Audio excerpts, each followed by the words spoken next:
Bismillahirrahmanirrahim. Assalamualaikum warahmatullahi wabarakatuh. Alhamdulillahilladzi wakafa, wassalatu wassalamu ala nabiyyinal karim al-mustafa wa ala alihi wa ashabihi wa man wafa.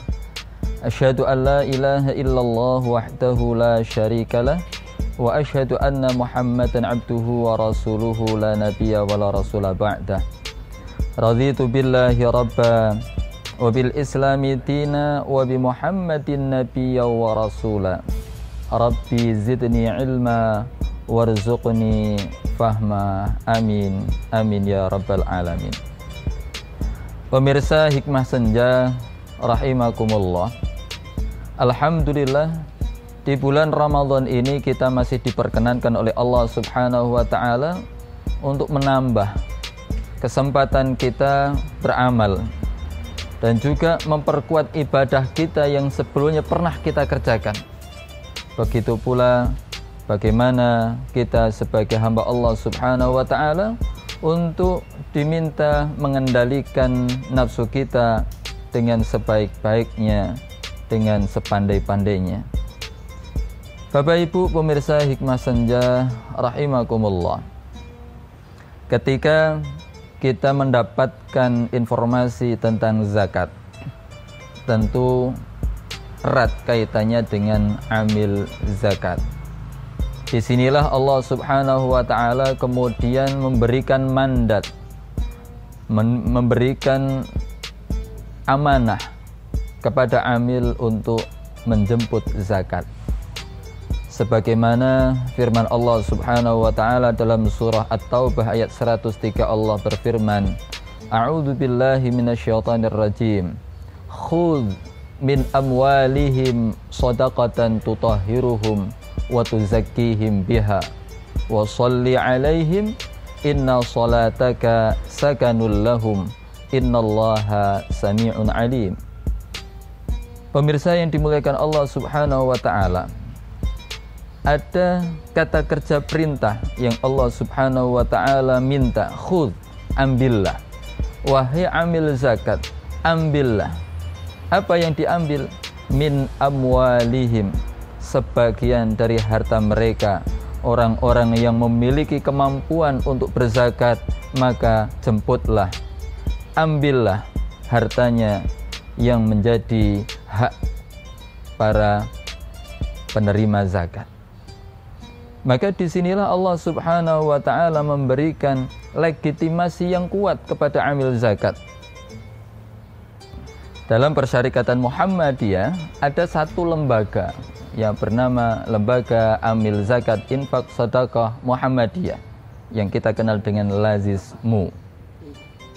Maka dalam Lembaga Amil Zakat Infak Sedekah Muhammadiyah, amil memiliki peran yang penting untuk menjemput zakat Bapak Ibu sekalian atau menghitungkan zakat Bapak Ibu sekalian.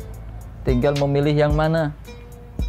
Kalau Bapak Ibu sekalian bisa menghitung, silakan dihitung, kemudian hubungi petugas amil, kemudian amil akan mendatangi Bapak Ibu sekalian. Atau pilihan yang kedua, jenengan tidak bisa menghitung, minta tolong kepada amil untuk menghitungkan.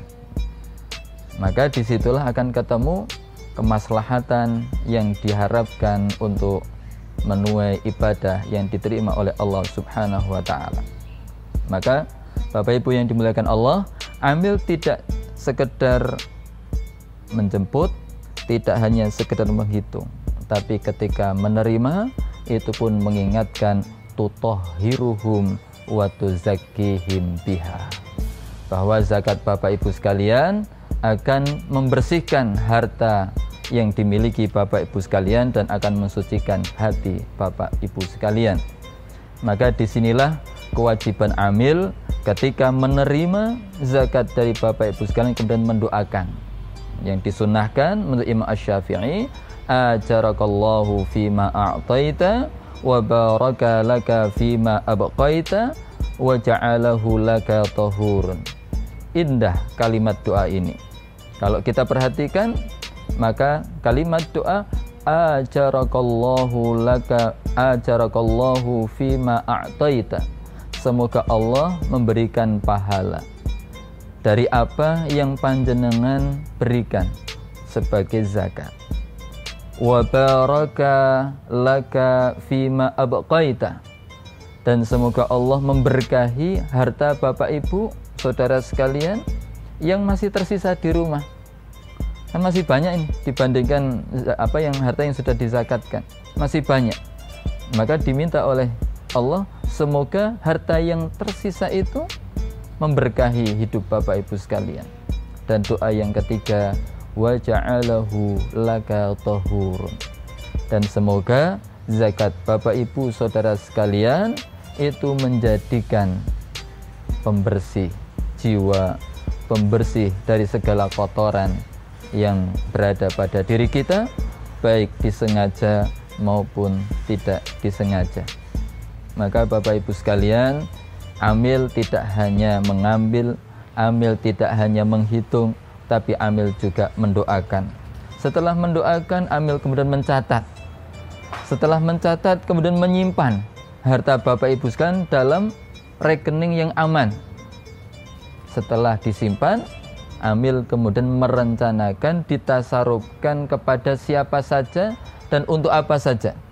Maka kita kenal ada 8 asnaf dalam Al-Quran yang Allah Subhanahu wa ta'ala tentukan. Fakir, miskin, mu'allaf, orang yang berhutang, fi sabilillah, ibnu sabil, kemudian amil. Disitulah Allah Subhanahu wa ta'ala menentukan. Nah, amil itu kemudian mentasarufkan kepada siapa dan untuk apa? Tentu untuk kemaslahatan ummah. Bapak Ibu pemirsa Hikmah Senja rahimakumullah, kenapa Allah memberikan perintah untuk mengambil, kemudian Allah juga memerintahkan wasolli alaihim, doakan orang yang berzakat. Sebab apa? Inna salataka sakanul lahum. Doanya amil itu membuat tenang muzakin. Apa yang diberikan itu sudah dipasrahkan kepada Allah Subhanahu wa ta'ala. Maka pada hakikatnya Allah ingin menyelamatkan kita dari apa? Dari sifat jubriya. Apa itu jubriya? Ujub dan riya. Sifat ujub itu sifat yang kita sering membanggakan diri kita. Kalau tidak saya, tidak. Kalau tidak saya memberi dia tidak bisa terbantu seperti itu. Maka cenderung orang itu ingin berbalas budi kepada pemberian kita. Maka pada hakikatnya amil itu menyelamatkan kita dari sifat ujub, bangga diri. Atau yang kedua, riya. Apa itu riya? Pamer. Amal kita ingin dilihat orang, amal kita ingin dipuji orang, amal kita ingin kemudian menjadikan orang lain itu takjub kepada kita. Na'udzubillah min dzalik. Maka Bapak Ibu saudara sekalian, pemirsa Hikmah Senja, mari kita salurkan harta kita yang dizakatkan untuk Allah Subhanahu wa ta'ala. Demikian Bapak Ibu yang dimuliakan Allah Subhanahu wa ta'ala, jangan ragu, salurkan melalui Lembaga Amil Zakat Infak Sedekah Muhammadiyah, pimpinan daerah Muhammadiyah Kendal. Demikian kami undur diri, kurang lebih maaf. Nasru minallah fathun qarib wal afu minkum. Wassalamualaikum warahmatullahi wabarakatuh.